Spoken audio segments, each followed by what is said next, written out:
Beyond Bootstraps, dismantling barriers and building Black entrepreneurial ecosystems. Good morning, everyone. Thank you for joining me today for this powerful conversation about reimagining Black entrepreneurship in America. I'm truly honored to share with you the revolutionary insights I've gained from my recent dialogue with Anise, a visionary leader who isn't just talking about change, but actively architecting it across communities nationwide. Anise stands among those rare individuals who possess both the clarity to see systemic problems and the courage to build tangible solutions. Her work creating entrepreneurial ecosystems for Black professionals isn't just impressive, it's transforming how entire communities think about economic empowerment. For generations, we've embraced a seductive narrative about success in America. You know the one: work hard, stay determined, pull yourself up by your bootstraps, and opportunities will naturally follow. It's a compelling story. It's also profoundly incomplete. What happens when the bootstraps themselves are systematically shorter for some communities than others? What happens when the ladder of opportunity is missing several rungs at the bottom? What happens when the playing field isn't just uneven, it's built on entirely different elevations? This is where Anise Banks' insights prove so revolutionary. During our conversation, she illuminated something that fundamentally challenges how most people think about entrepreneurial success in the Black community. Success isn't just about personal determination, though that certainly matters. What Annis helped me understand is that success is deeply shaped by access to supportive ecosystems specifically designed with Black professionals in mind. Think about that for a moment. Really think about it. We often celebrate individual achievement without examining the infrastructure that makes it possible. When we look at thriving business communities in America, we see networks of support, capital pathways, mentorship opportunities, and physical spaces where innovation happens. Yet, these ecosystems have historically excluded Black entrepreneurs, not just through overt discrimination, but through subtle barriers that persist even today. The data tells this story clearly. Black entrepreneurs are three times more likely to have business loan applications rejected. When they do receive funding, it's typically with higher interest rates and more restrictive terms. They're more likely to bootstrap their businesses using personal savings and credit cards, creating greater financial vulnerability. And they often lack that access to the informal networks where deals are made, advice is shared, and opportunities emerge. What makes Anisa's perspective so powerful is her recognition that creating dedicated spaces, innovation hubs designed specifically for Black professionals, doesn't just level the playing field. These spaces actually accelerate community wide economic growth in ways traditional models haven't achieved. They create multiplicative effects that benefit not just individual entrepreneurs, but entire neighborhoods and cities. Let me share with you three key insights from our conversation that fundamentally shifted my understanding of this issue. First, access to resources and safe spaces tailored for Black professionals is absolutely critical for breaking through systemic barriers in entrepreneurship. This isn't about special treatment. It's about addressing specific historical disadvantages with targeted solutions. It's about creating environments where Black entrepreneurs can focus on innovation without the additional cognitive burden of navigating systems that weren't designed with them in mind. Second, financial literacy isn't just a personal asset. It's a community tool for building resilience against economic setbacks and closing racial wealth gaps that have persisted for generations. When financial knowledge spreads through communities, it creates a foundation for sustainable growth that can weather economic storms. And third, representation matters profoundly at every level of business. When more Black entrepreneurs succeed visibly, it creates a powerful ripple effect. inspiring others and attracting investment into previously underserved communities. Success becomes not just possible, but expected, changing the narrative for future generations. These insights might sound theoretical, but they're playing out in real communities right now. Let me take you to Charlotte, North Carolina, where something remarkable is happening. The Charlotte Innovation Center represents North Carolina's first hub dedicated exclusively to amplifying Black owned businesses. Led by Cathay Dawkins of the Charlotte Mecklenburg Black Chamber of Commerce, it serves as a comprehensive ecosystem with co working space, retail support, distribution facilities, agricultural tech programs for farmers, and event venues all under one roof. The challenges they faced were substantial: persistent lack of funding sources, absence of centralized support structures, and significant local disparities in access to professional development opportunities. These aren't minor inconveniences, they're structural barriers that have historically prevented Black entrepreneurs from scaling their businesses. But here's where it gets interesting. The center secured an initial capital investment of $30,000 toward purchasing a permanent facility and launched an ambitious $3.7 million fundraising campaign. They modeled their approach after successful centers in Atlanta, Washington, D.C., and Durham, adapting proven models to Charlotte's specific needs. The outcome? They've created an ecosystem where local entrepreneurs can collaborate across industries, from food service to tech, and receive targeted business assistance. As federal grants disappear, this center provides critical safety nets while empowering new generations with tools for long term self sufficiency.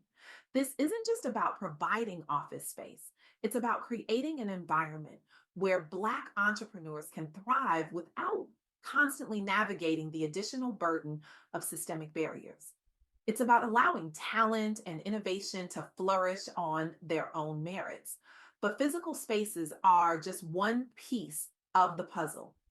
And he's also highlighted the importance of financial education through powerful initiatives based in Washington, D.C.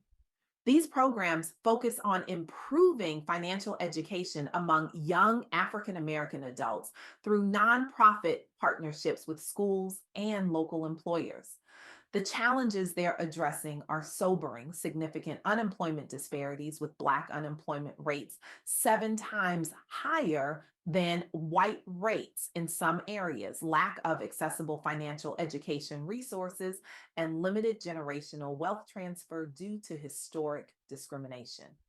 Their solution: developing culturally relevant curricula on budgeting, investing, and business basics delivered through workshops, community events, and employer programs. They focus especially on women who experience even greater promotion disparities, increasing their representation among future leaders. The results speak for themselves. Participants reported increased savings rates, emergency fund creation, and successful small business launches attributed directly to skills learned through these programs. What began as financial education evolved into entrepreneurial empowerment.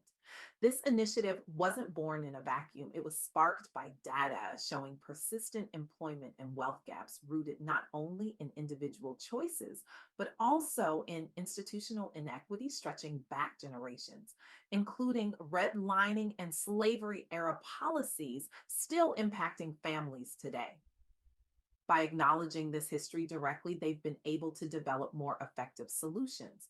As Maya Angelou wisely said, do the best you can until you know better. Then, when you know better, do better. These programs represent our collective effort to do better now that we understand the historical context more clearly.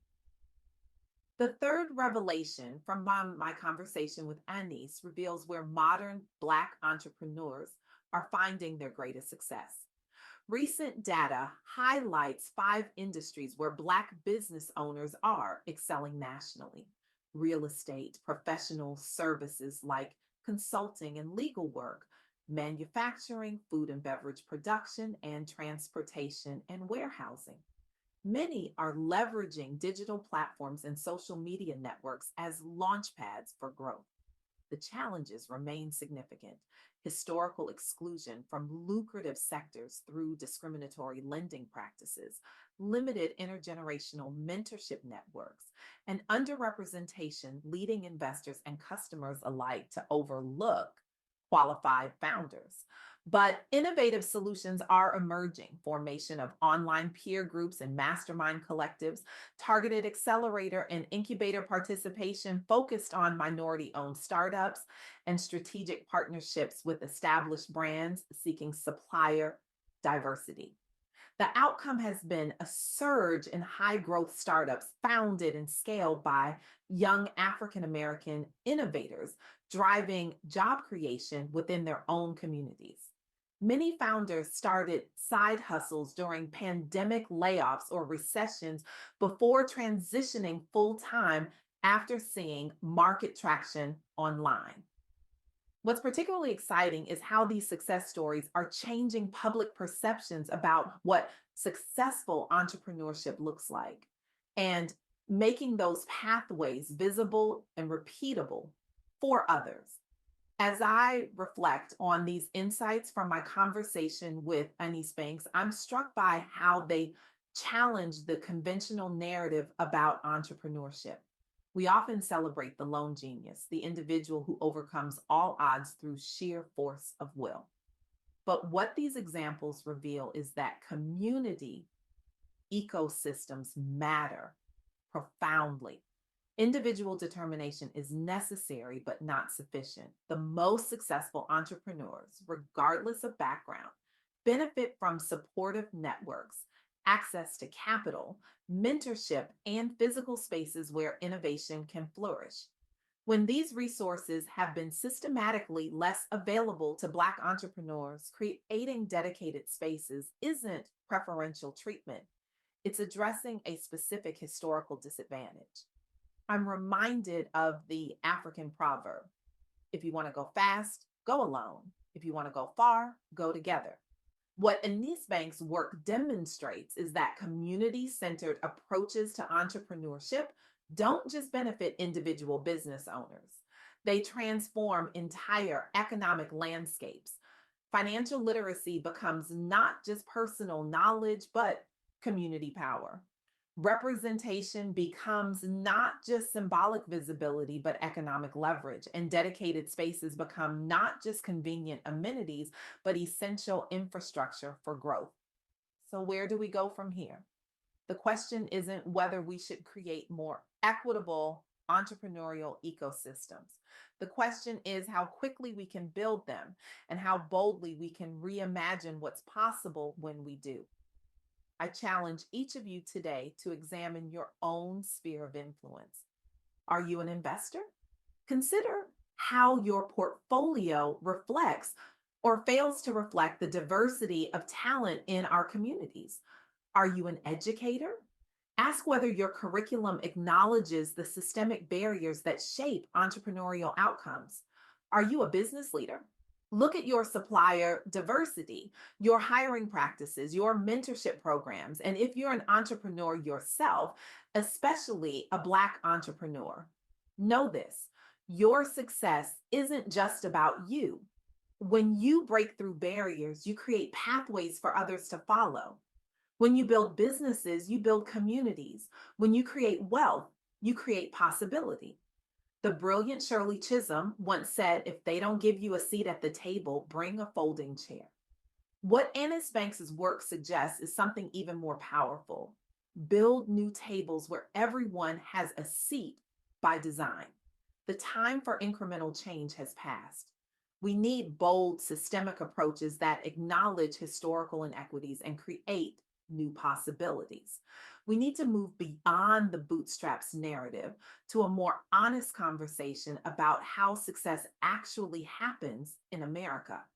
Because when we create spaces where Black entrepreneurs can thrive, we don't just change individual lives, we transform communities, economies, and ultimately our shared future. This isn't just about economic justice, it's about unleashing the full creative potential of our society. The question isn't whether we can afford to build these new ecosystems. The question is whether we can afford not to. Thank you.